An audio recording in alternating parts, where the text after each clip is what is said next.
1వ తేదీ నుంచి 5వ తేదీ వరకు ప్రత్యేక అసెంబ్లీ అట. సో క్వశ్చన్ మార్క్ ఉన్నది, మళ్ళీ జరిగే అవకాశాలు ఉన్నాయట, ప్రభుత్వం ఆలోచన చేస్తున్నదట. మార్చి 1 నుంచి 5వ తేదీ వరకు ఎస్సీ వర్గీకరణ, బీసీ రిజర్వేషన్ల పైన 3 బిల్లులు సభలో చర్చ, బిల్లులకు చట్టబద్ధత. 10వ తేదీ నుంచి పార్లమెంట్ సమావేశాలు. అదే రోజు ముఖ్యమంత్రి రేవంత్ రెడ్డి ఢిల్లీకి బీసీల రిజర్వేషన్లకు మద్దతు ఇవ్వాలని కేంద్రానికి వినతి. కేంద్రం ఆమోదం తెలపకపోతే పోరాటం. అఖిలపక్ష నేతల్ని ఢిల్లీ తీసుకెళ్లే యోచన. అన్ని పార్టీలకు త్వరలో సీఎం లేఖలు. మార్చి 3వ వారంలో బడ్జెట్ సమావేశాలు.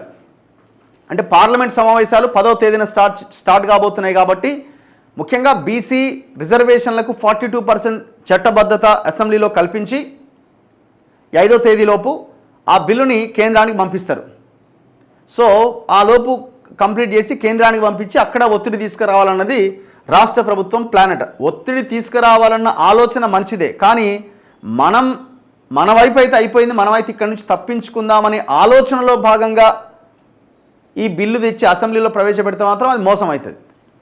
మీరు అసెంబ్లీలో ప్రవేశపెట్టడం ఎంత ముఖ్యమో దాని తర్వాత ప్రజలందరినీ, బీసీలందరినీ, ఈ ఎస్సీ ఎస్టీ బీసీలందరినీ కూడగట్టుకొని దాన్ని పార్లమెంటుకు పంపి ఆ దాని మీద పోరాటం చేయడం కూడా అంతకంటే ఎక్కువ ముఖ్యం. మీరు అసెంబ్లీలో బిల్లు పెట్టడం అనేది జస్ట్ ఒక 10 to 20%.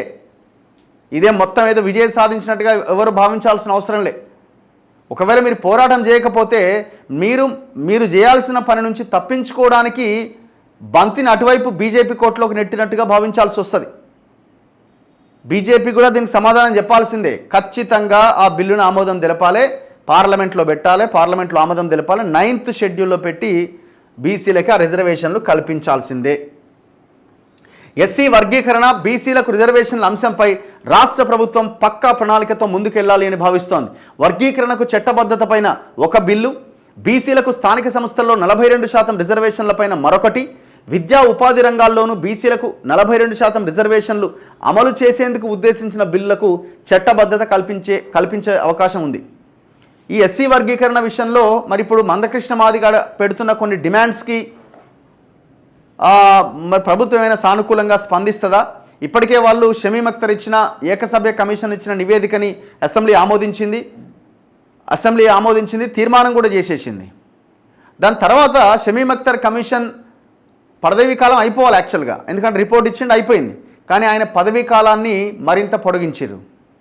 మరి ఆయన నిర్ణయం అంటే అసెంబ్లీ సమావేశాలు అయ్యేలోపు మళ్ళీ ఏమైనా నివేదికను మార్చే అవకాశం ఉందా, ఏం జరుగుద్ది అన్నది అదొక కీలకమైన అంశం. ఇందుకోసం మార్చి 1వ తేదీ నుంచి 5వ తేదీ వరకు అసెంబ్లీ సమావేశాలు నిర్వహించాలని ప్రభుత్వం ప్రాథమికంగా నిర్ణయించింది. ఈ సమావేశాల్లో ఎస్సీ వర్గీకరణ, బీసీల రిజర్వేషన్లపైన 3 బిల్లులు ప్రవేశపెట్టబోతున్నది. వాటిపైన చర్చ జరిపి ఆమోదించిన అనంతరం చట్టబద్ధత కల్పించబోతున్నది. ఈ నేపథ్యంలో 3 బిల్లుల ముసాయిదా రూపకల్పనలో అధికారులు నిమగ్నమయ్యారు.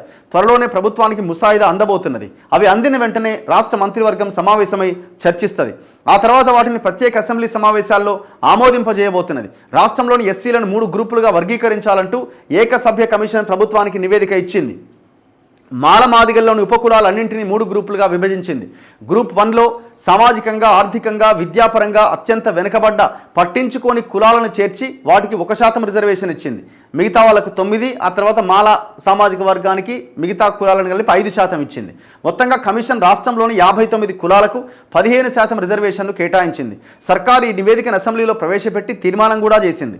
నివేదికను బిల్లు రూపంలోకి తీసుకొచ్చి వర్గీకరణకు చట్టబద్ధత కల్పించాలని నిర్ణయించింది. అలా చేస్తే రిజర్వేషన్ల అమలులో ఎలాంటి ఇబ్బందులు ఉండవని ప్రభుత్వం భావిస్తోంది.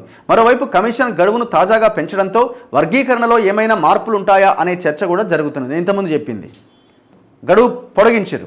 రిజర్వేషన్లపైన కేంద్రంతో కొట్లాటే. సో వీటి మీద కేంద్రంతో కొట్లాడాలి అని నిర్ణయించినట.